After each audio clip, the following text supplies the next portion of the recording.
I can't even imagine what it would be like living in a place where they control what kind of tattoos that you can wear or have in public. And let's talk about support merchandise or club colors. I think it's just foreign to me because I'm an American and they can't pass that kind of law here in the United States because we have a First Amendment right to associate with whoever we want to. Yeah, there's been incidences where the government tries to get around that with the First Amendment. Hell, they do that with the Second Amendment all the time.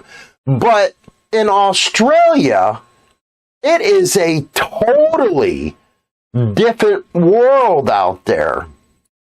When I came across this story of a Mongol who was arrested because he had a tattoo that, quote, they say is gang related, I just shook my head. They actually have to wear makeup over their tattoos in public. And I have to say, what system of government do you have over there? And yeah, I'm going to do some research on it because I really don't understand how this is possible. Forgot to turn on the light, didn't I? Anyway, you can see as an American why this is so trivial to us. And I always try to say it is something that is different than us, different culture, different way governments work. But it's actually pretty scary to me when somebody can say, hey, you can't wear that tattoo in public. And I guess he had one, let's see here, what was it, across his forehead. And now he has to put makeup on. And when he don't have the makeup on, he says it rubbed off. I don't think anybody should be put through this kind of stuff. But again, my Australian listeners, maybe you can tell me, explain this to me, because I am confused. Anyway, the Daily Star out of UK, biker gang member. You notice how they use that gang member right away. Now, it's something they use here in the United States, and there's something it uses in Australia, New Zealand, all over the country of, well, yeah, they use it in our country all the time. But it's like a universal term.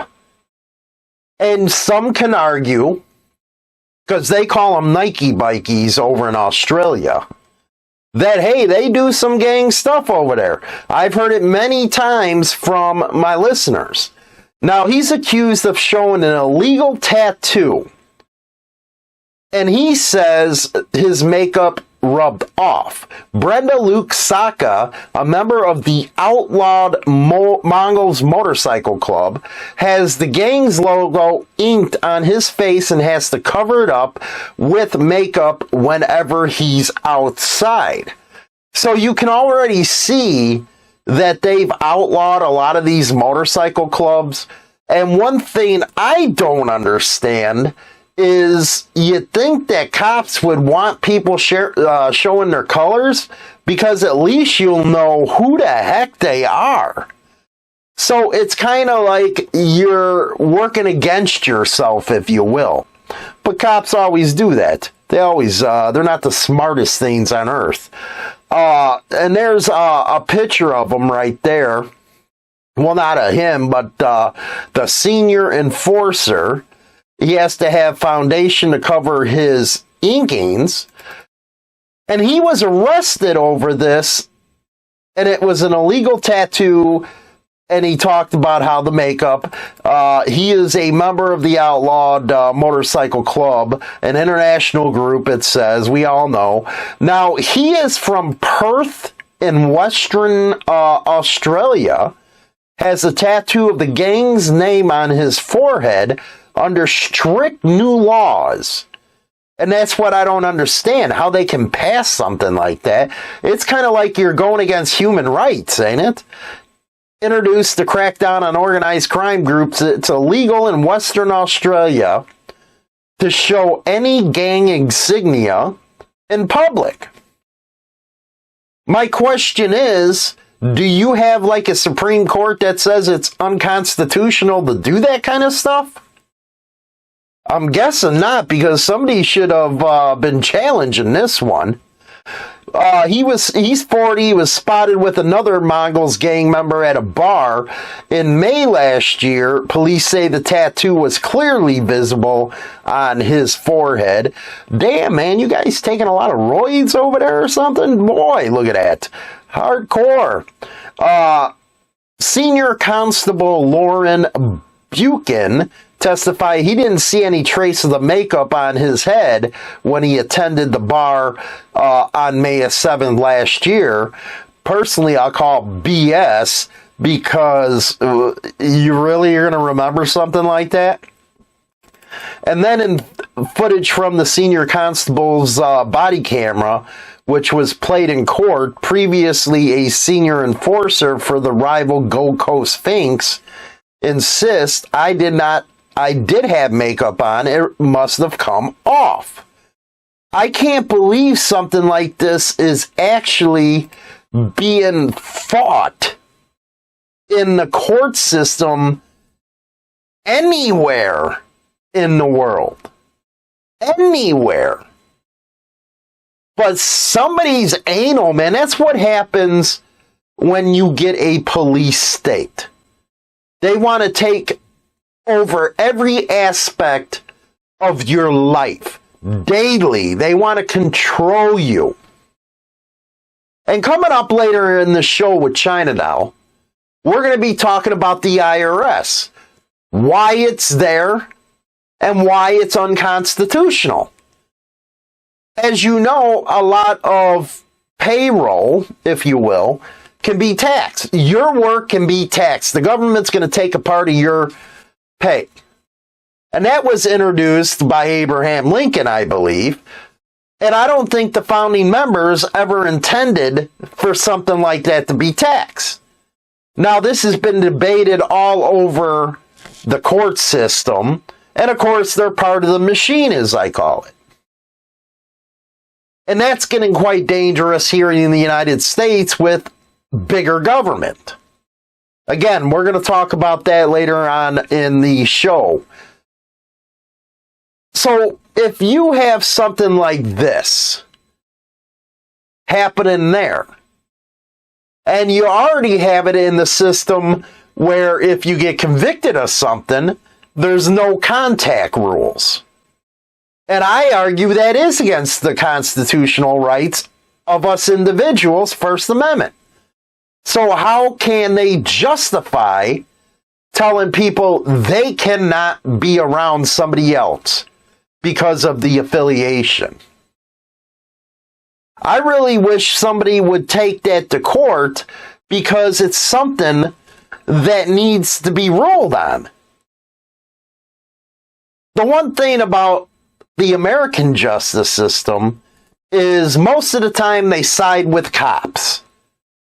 Even though it could be outlandish what some of these cops do, the court looks the other way. Oh, they're professionals, so yeah, we're going to believe them over you. Wait a second. Wait a second. What happened to common sense? And then they say, well, jury of your peers. Those ain't a jury of my peers, man. I think our founders intended to do good, but over the years, everything has eroded. Especially that IRS stuff. And then you had the federal government trying to take the Mongols trademark. You cannot tell me things are not out of control. But this one is like way out there for me. Way out there. It's an illegal tattoo. So now you're going to try to regulate who can get what. I feel sorry for everybody over there in Australia, and I think it's in New Zealand, that you have to deal with this kind of stuff but you got to start banding together and fighting back. That's the only way you're going to get publicity, being able to move some of your lawmakers into a direction that they question what's going on. Because from my understanding, it was the cops who got this pushed through. Oh, we need this so we can have the tools to fight all this organized crime, even though that bikers only make up 1% there, and that's been a study of any kind of crime. I just think they're trying to pad their budget, but I always say that stuff. Anyway, we're going to go to the second half of the show, like I said, with China Dow coming in. Should the IRS be abolished?